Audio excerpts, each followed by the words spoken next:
Ciptaan-ciptaan Tuhan itu memang sangat luar biasa. Makin kita mempelajari alam, kita makin dapat melihat rancangan Tuhan yang begitu menakjubkan. Salah satunya ikan salmon. Tahukah saudara, ikan salmon adalah ikan yang lahir di sungai, air tawar, dan hidup di laut, air asin. Setelah menetas di hulu sungai, ikan salmon akan berenang dari tempatnya itu ke laut lepas, menuju ke samudera luas sejauh 3.000-an kilometer. Ketika masa hidup salmon hampir berakhir, dan tiba saatnya untuk bertelur, mereka akan berenang pulang kembali ke tempat asal mereka.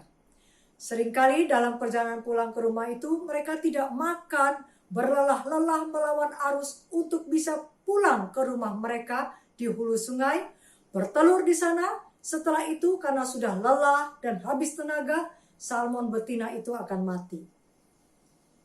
Para ilmuwan heran, bagaimana salmon yang sudah meninggalkan tempat kelahirannya dan pergi berenang ribuan kilometer, lalu bisa balik lagi ke rumahnya. Akhirnya mereka menyimpulkan ada dua alasan yang masuk akal. Pertama, ikan salmon mempunyai indera penciuman yang merekam bau di otaknya sejak ia menelusuri sungai sampai tiba di lautan luas. Bau yang sudah terekam di otak itulah yang kemudian memimpin perjalanan pulang salmon ke rumahnya. Kedua, pada suatu penelitian tahun 2005, mereka mendapatkan bahwa ada satu sel di dalam otak salmon yang berfungsi seperti jarum kompas, yang dapat menuntun jalan pulang ke tempat asalnya. Luar biasa. Melalui apa yang tertanam di dalam otaknya sejak kelahirannya, salmon memiliki sense of timing yang menakjubkan. Dia tahu kapan waktunya untuk pulang ke rumahnya. Setiap kita masing-masing telah ditanamkan di dalam otak kita juga suatu kerinduan untuk pulang ke rumah oleh Allah pencipta kita. Kita tahu bahwa ada sesuatu yang lebih baik dari kehidupan di dunia yang penuh dengan sakit, penyakit, penderitaan, kesusahan, dan kematian. Kita tahu di dalam hati kecil kita bahwa this world is not our home. Dunia ini bukan tempat tinggal kita. Sebelum kita mendengarkan lebih lanjut, tepat pada waktunya, mari kita bersatu dalam doa. Ya Tuhan, ya Allah kami, pada saat ini kami merendahkan diri kami, sujud di hadapan Tuhan, memohon supaya kiranya Tuhan memenuhi kami dengan Roh Suci, sehingga kami dapat memahami akan maksud daripada firman yang akan kami dengarkan. Letakkanlah juga di dalam pikiran dan ucapan hamba-Mu ya Tuhan akan firman-Mu, sehingga hamba hanya menyampaikan apa yang daripada Tuhan saja. Di dalam nama Tuhan Yesus kami berdoa. Amin. Tujuan Yesus datang ke dunia adalah untuk membawa kita pulang ke rumah kita di surga. Ada satu ayat firman Tuhan yang luar biasa yang ditulis oleh Rasul Paulus, terdapat di Galatia 4 ayat 4. Tetapi setelah genap waktunya, maka Allah mengutus anaknya yang lahir dari seorang perempuan dan takluk kepada hukum Taurat. Ia diutus untuk menebus mereka yang takluk kepada hukum Taurat, supaya kita diterima menjadi anak. Inti ayat ini adalah Allah mengutus anaknya untuk menebus manusia, supaya kita bisa diterima, diadopsi sebagai anak. Ini merupakan suatu rencana Allah yang jelas dan pasti. Kapan Allah mengutus anaknya itu? Setelah genap waktunya, yaitu tepat pada waktunya Tuhan. Allah kita adalah Allah yang maha kuasa, perencana yang ulung. Terdapat di kitab Yesaya, ia ajaib dalam keputusan dan agung dalam kebijaksanaan. Segala sesuatu terencana dan terorganisir begitu sempurna. Baik hal-hal yang besar maupun hal-hal yang kecil. Bahkan sehelai rambut kita jatuh pun Tuhan tahu. Luar biasa. Pada kedatangannya yang pertama, Yesus tidak datang pada sembarang waktu. Tetapi Yesus datang tepat pada waktunya. Kita dapat melihat pada sepanjang sejarah manusia bahwa Allah selalu mempunyai schedule waktu yang pasti untuk setiap rencananya, dan ia selalu tepat waktu. Misalnya peristiwa terjadinya air bah. Itu bukanlah waktu yang dipilih secara random. Tertulis di Kejadian 6 ayat 3, berfirmanlah Tuhan, Rohku tidak akan selama-lamanya tinggal di dalam manusia.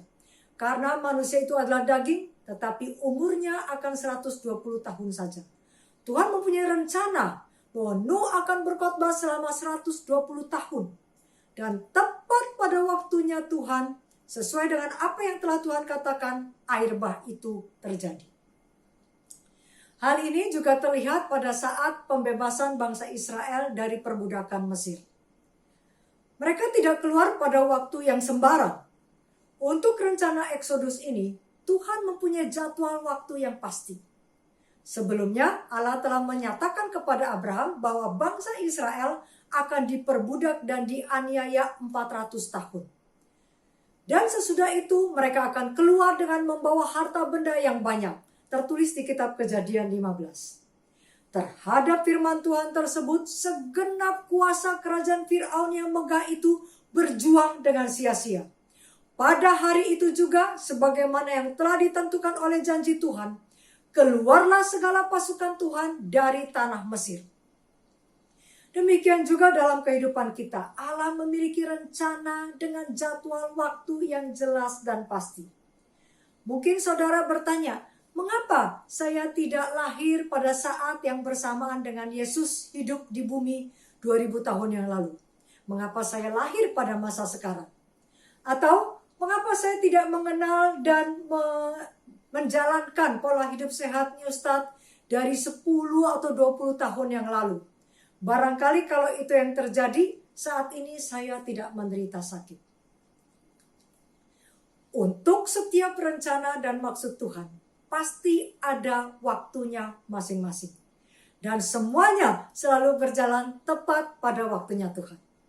Dalam blueprint Tuhan, Dia telah mengatur segala sesuatunya. Sebab God is in control.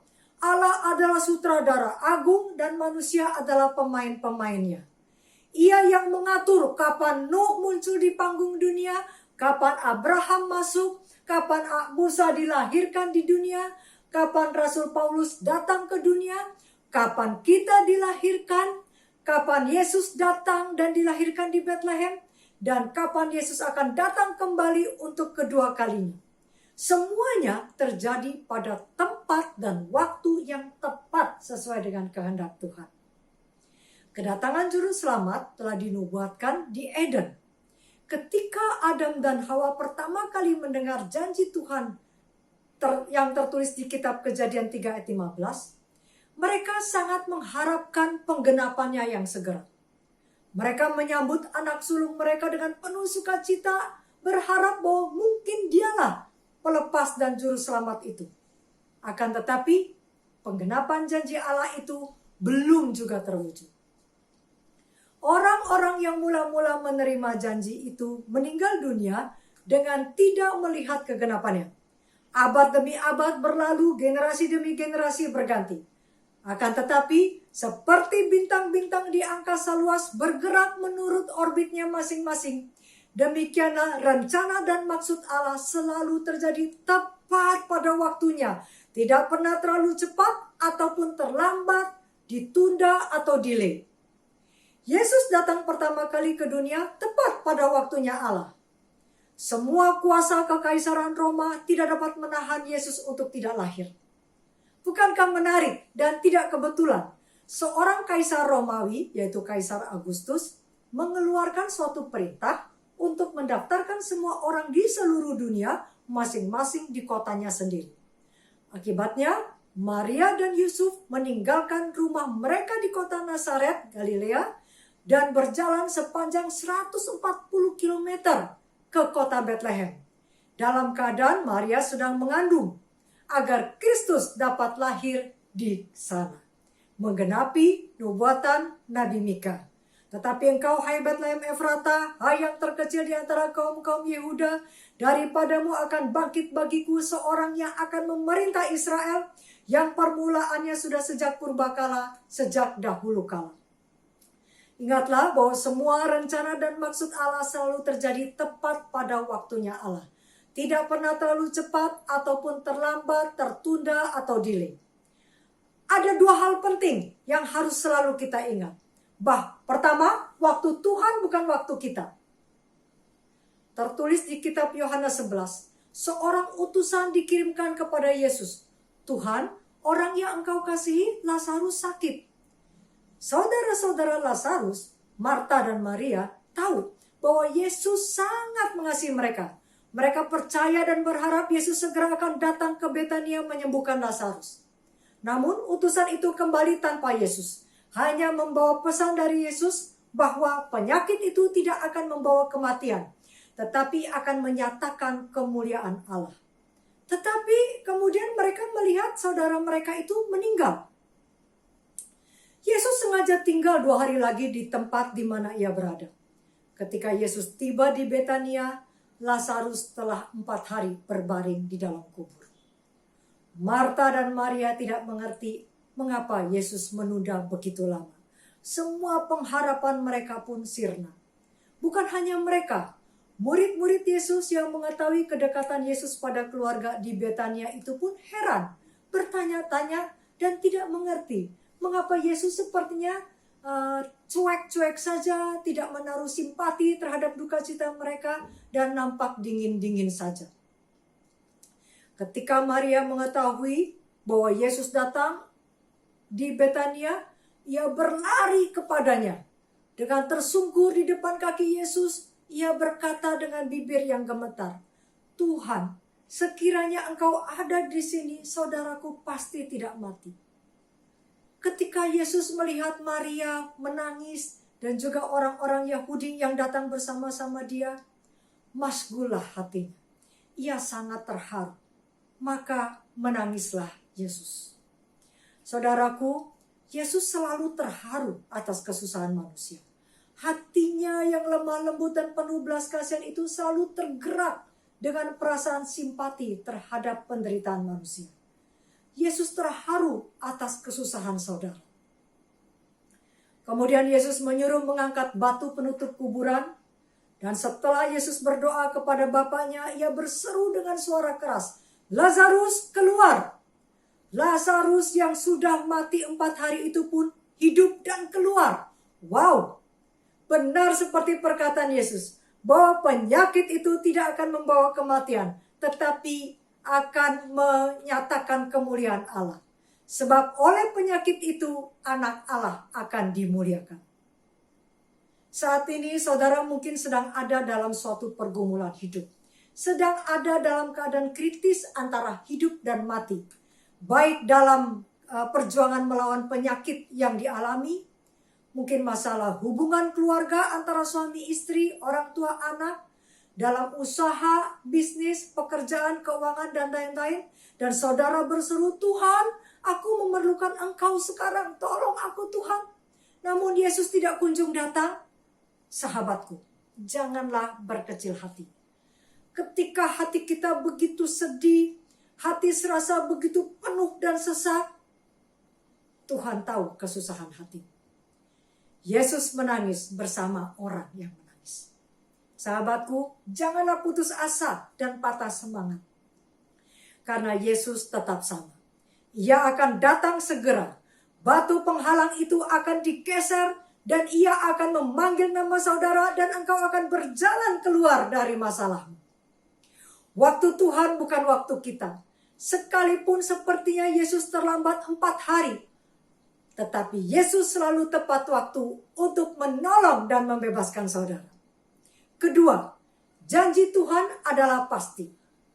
Oleh karena janji Tuhan tidak tergenapi dalam waktu segera, itu tidak berarti bahwa janji Tuhan tidak akan terjadi. Seringkali kita berkata, "Tuhan, mengapa saya sudah berdoa sekian tahun tetapi saya belum sembuh? Saya sudah makan sehat tapi tetap sakit. Saya sudah melamar kerja tapi belum ada panggilan. Saya sudah berdoa dan melayani Tuhan tapi jodoh belum datang juga. Saya sudah rajin mengembalikan persepuluhan tapi berkat Tuhan belum terlihat. Saya sudah dibaptis dan rajin ke gereja tetapi hidup saya masih susah." Ingatlah, bahwa semua rencana dan maksud Tuhan itu tidak pernah terlambat atau kecepatan. Tuhan selalu tepat waktu. Cara Tuhan bukanlah cara kita. Percayalah bahwa janji-janji Tuhan pasti akan digenapi dalam kehidupan kita, sekalipun kita tidak melihat penggenapannya dalam waktu yang cepat. Ketika kita diizinkan dan diminta Tuhan untuk menunggu, itu artinya Tuhan sedang mengajar kita setidaknya 3 hal. Pertama, untuk kita belajar sabar dan bertekun dalam iman. Tidak semata-mata apa yang menjadi kemauan kita harus terwujud dengan segera. Dengan sabar ku nantikan bantuan Tuhan, lalu Ia memperhatikan aku dan mendengar seruanku. Di Ibrani dikatakan, sebab kamu memerlukan ketekunan, supaya sesudah kamu melakukan kehendak Allah, kamu memperoleh apa yang dijanjikan itu. Sebab sedikit, bahkan sangat sedikit waktu lagi, dan Ia yang akan datang sudah akan ada tanpa menangguhkan kedatangannya. Kedua, jika kita harus menunggu, itu artinya kesempatan untuk kita bertobat. Tuhan tidak lalai menepati janjinya, sekalipun ada orang yang menganggapnya sebagai kelalaian. Tetapi Ia sabar terhadap kamu, karena Ia menghendaki supaya jangan ada yang binasa, melainkan supaya semua orang berbalik dan bertobat. Ketiga, jika kita sudah berdoa tetapi Tuhan belum menjawab, bisa jadi doa kita salah. Kita harus berdoa dengan motivasi dan cara yang benar. Ada tertulis, atau kamu berdoa juga, tetapi kamu tidak menerima apa-apa, karena kamu salah berdoa. Sebab yang kamu minta itu hendak kamu habiskan untuk memuaskan hawa nafsu. Memang benar, Yesus berkata, mintalah apa saja yang kamu kehendaki, dan kamu akan menerimanya. Kita bisa minta kesembuhan, minta sukses, minta jodoh, minta di pekerjaan yang baru, minta dilalukan dari cawan lebur kesengsaraan, dan sebagainya. Namun, banyak umat Tuhan yang kebablasan.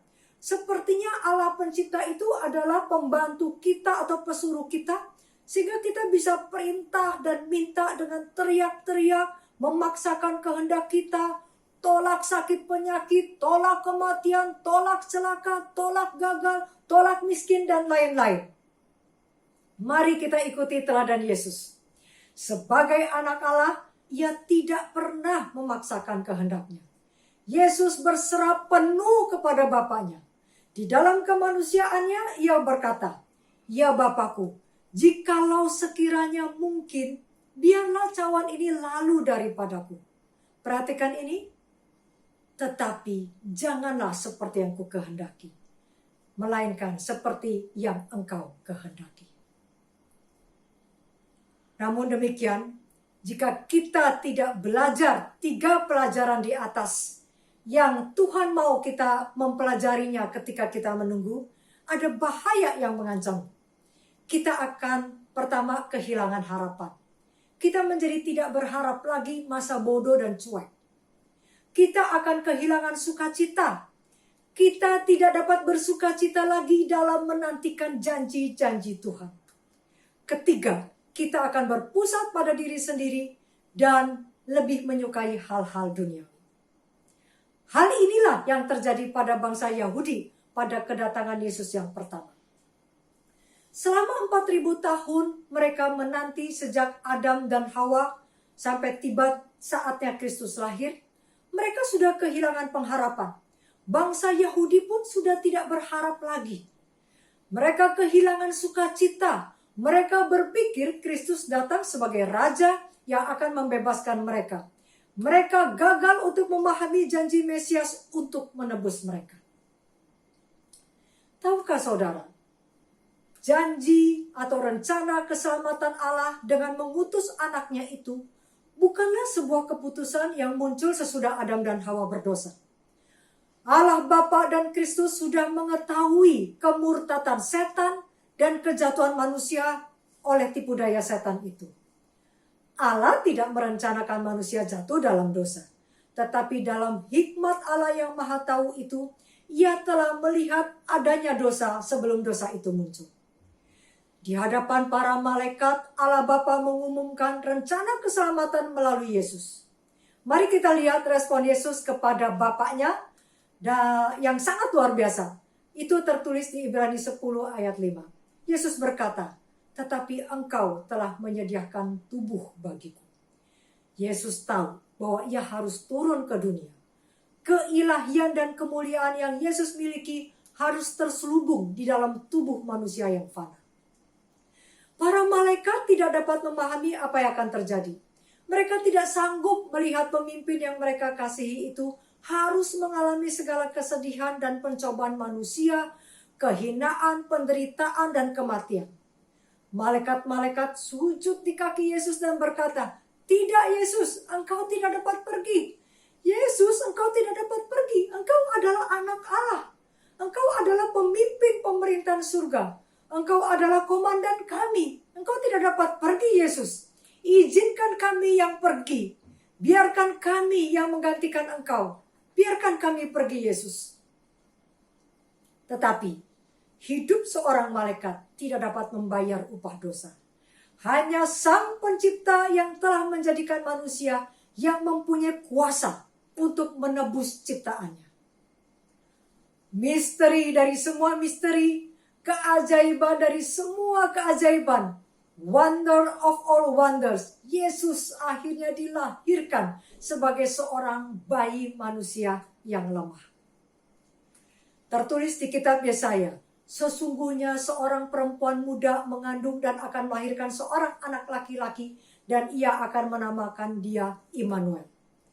Di Yesaya 9, "Sebab seorang anak telah lahir untuk kita, seorang putra telah diberikan untuk kita, lambang pemerintahan ada di atas bahunya, dan namanya disebutkan orang penasihat ajaib, Allah yang perkasa, Bapa yang kekal, Raja damai." Ayat-ayat ini sering kita dengar pada bulan Desember saat seluruh dunia merayakan kelahiran Yesus. Yesus adalah Immanuel, Allah beserta kita. Kita tidak pernah ditinggalkannya sendiri. Yesus adalah penasihat ajaib, wonderful counselor. Tahukah saudara apa artinya wonderful? Full of wonder, penuh dengan keajaiban. Yesus adalah penasihat ajaib, penasihat yang penuh dengan keajaiban. Kita bisa minta petunjuk dalam segala hal kepadanya, dan ia akan memberikan nasihat dan solusi yang penuh keajaiban buat saudara dan saya. Yesus adalah Allah yang perkasa. Dia adalah Bapa yang kekal, yang memberikan kuasa dan kekuatan kepada anak-anaknya. Dia akan memberikan kedamaian dalam kehidupan kita. 2000 tahun yang lalu, Yesus telah datang pertama ke dunia pada waktu yang tepat. Dia tidak terlambat. Apa yang dimaksud Paulus dengan menuliskan setelah genap waktunya? Untuk mewujudkan rencana Allah, ia telah mengarahkan dan mengondisikan segala gerakan bangsa-bangsa dan umat manusia. Pertama, pada saat itu bangsa-bangsa bersatu di bawah satu pemerintahan, yaitu Romawi. Dan pada waktu itu mereka sedang berada pada suatu periode damai yang dikenal sejarah sebagai Pax Romana atau perdamaian Romawi. Berlangsung mulai dari tahun 27 sebelum Masehi sampai 180 Masehi. Suatu masa damai di seluruh wilayah Kekaisaran Romawi. Mereka membangun infrastruktur, jalan, dan sebagainya untuk menyatukan wilayah kekuasaan dan memudahkan perjalanan. Kondisi seperti ini adalah saat yang baik bagi Mesias untuk datang, sebab Injil dapat disebarkan dengan lebih cepat daripada saat perang. Kedua, pada waktu itu ada satu bahasa yang digunakan, yaitu bahasa Yunani, sehingga berita tentang Mesias lebih mudah disebarkan. Ketiga, ada satu tempat berkumpul bagi orang-orang Yahudi yang tercerai-berai di segala penjuru, yaitu di Yerusalem, untuk menghadiri pesta-pesta tahunan di Bait Suci. Setelah itu, ketika mereka pulang ke tempat mereka masing-masing, mereka dapat menyebarkan ke seluruh dunia berita tentang kedatangan Mesias. Keempat, ada satu kerinduan untuk mencari kebenaran tentang Allah yang hidup. Sebab pada waktu itu, Sistem agama kafir sudah kehilangan pengikutnya. Orang sudah bosan mendengarkan dongeng-dongengnya. Sekarang mari kita melihat kepada zaman kita.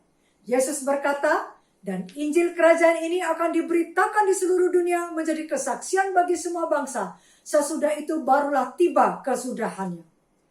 Dahulu saya berpikir bahwa penggenapan ayat ini pasti butuh waktu lama untuk Injil diberitakan sampai ke seluruh dunia. Tetapi saudara dapat melihat bahwa saat ini penyebaran Injil begitu pesat melalui kecanggihan teknologi, internet, televisi, radio, media cetak, media sosial, dan para misionaris yang pergi ke seluruh pelosok dunia. Semuanya menunjukkan bahwa penggenapan daripada ayat ini sudah terjadi. Ya. Saat ini bahasa juga tidak menjadi masalah. Misalnya ketika sekarang saya sedang berkhotbah dalam bahasa Indonesia, pada waktu yang bersamaan mereka dari berbagai tempat dapat mendengar dengan bahasa mereka masing-masing melalui kecanggihan atau teknik penerjemahan. Luar biasa, ya. Saat ini semua orang juga merindukan sesuatu kehidupan yang lebih baik. Negara-negara sudah lelah dengan pandemi yang tak kunjung selesai. Penyakit, berita-berita perang, krisis ekonomi, krisis pangan juga sedang terjadi. Kondisi pada masa sekarang sudah menyerupai kondisi saat kedatangan Yesus pertama kali. Kita sudah hampir tiba pada kedatangan Yesus yang kedua. Waktunya sudah dekat. Saat ini, kejahatan dan kekerasan juga meningkat. Menunjukkan bahwa waktunya sudah datang. Bencana alam, gempa bumi, gunung meletus, topan badai makin sering terjadi. Menunjukkan bahwa waktunya sudah dekat. Timbulnya virus penyakit yang terus bermutasi, kemerosotan dan krisis ekonomi secara global, semuanya menunjukkan waktunya sudah dekat. Sebagaimana Yesus telah datang tepat pada waktunya pada kedatangan yang pertama, maka dia juga akan datang yang kedua tepat pada waktunya. Janji Tuhan tidak pernah gagal. Inilah janji kedatangannya yang kedua, tertulis di kitab Habakuk. Sebab penglihatan itu masih menanti saatnya, tetapi ia bersegera menuju kesudahannya dengan tidak menipu. Apabila berlambat-lambat, nantikanlah itu. Sebab itu sungguh-sungguh akan datang dan tidak akan bertangguh.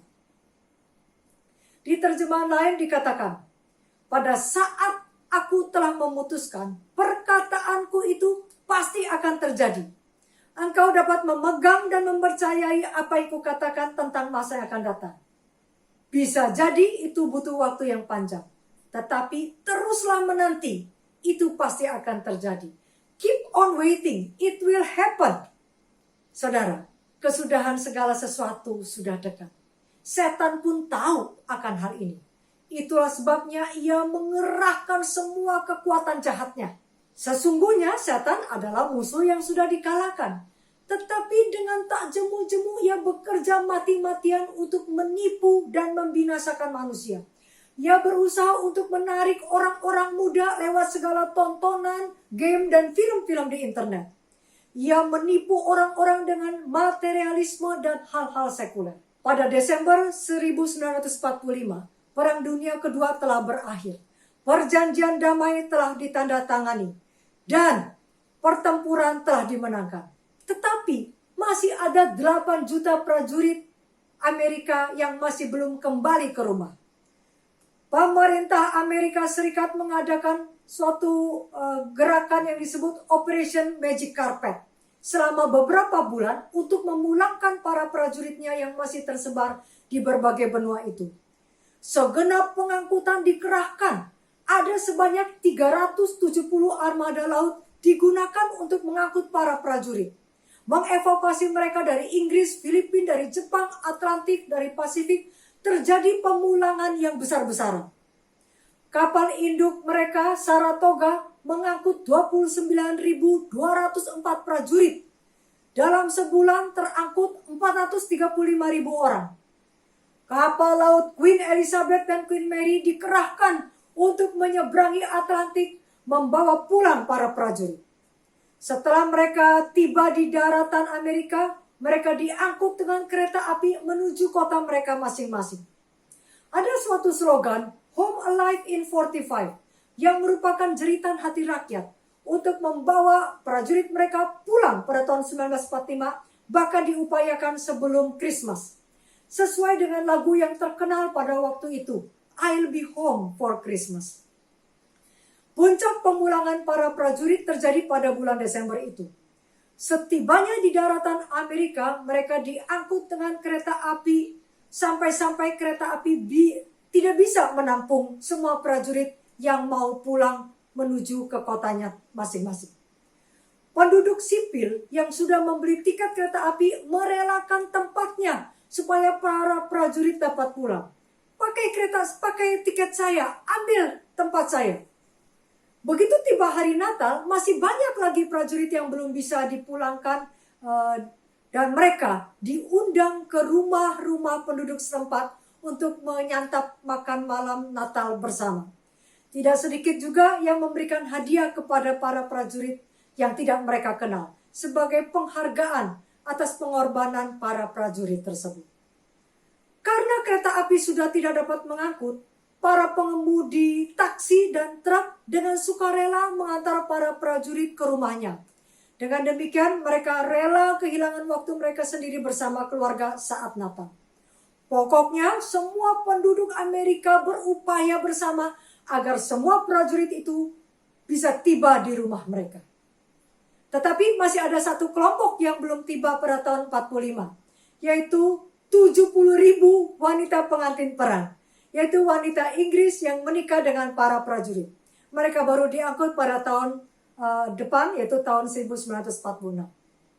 Begitu para pengantin wanita itu tiba di pelabuhan, mereka disambut dengan meriah. Sekarang para prajurit ini bisa membawa pasangan mereka masing-masing pulang ke rumah. Ini merupakan kisah pemulangan yang terbesar dalam sejarah yang terjadi pada akhir Perang Dunia Kedua. 8 juta prajurit diangkut pulang ke rumah untuk memberikan sukacita dan kebahagiaan bagi mereka yang sudah berjuang dengan segenap jiwa raga membela negara mereka. Namun saudara, akan ada suatu pemulangan yang terbesar dalam sejarah manusia. Yesus melihat kita begitu lelah akibat perang yang begitu panjang. Beberapa prajurit Kristus terluka, bahkan ada yang mati di medan pertempuran. Benar-benar merupakan suatu konflik yang panjang dan berdarah-darah. Tetapi Yesus akan membawa kita pulang. Yesus tidak datang dengan 370 armada kapal. Dia akan datang dengan 10.000 kali 10.000 malaikat. Seisi surga begitu gembira dan bersuka cita ketika Yesus datang dengan para malaikat yang berlaksa-laksa untuk menjemput kita pulang ke rumah. Pintu gerbang emas dari kota kudus Allah akan terbuka lebar. Dan Yesus akan memimpin kita di hadapan para malaikat. Dan Yesus akan berkata, inilah umatku, selamat datang. Dan sebuah pesta yang besar digelar. Kita akan dijamu pada suatu meja yang panjang sekali, yang ujungnya tidak dapat dilihat oleh mata, yang lebih cemerlang daripada perayaan Natal manapun juga. Kedatangan Yesus sepertinya tertunda, tetapi Tuhan akan datang tepat pada waktunya. Janjinya adalah pasti. Ketika waktunya sudah genap, Allah akan kembali mengutus anaknya Yesus Kristus untuk membawa pulang kita semua anak-anaknya ke rumah. Saya mau ke sana. Jika saudara juga ingin pergi ke sana, katakan bersama saya, Yesus, aku mau ke sana.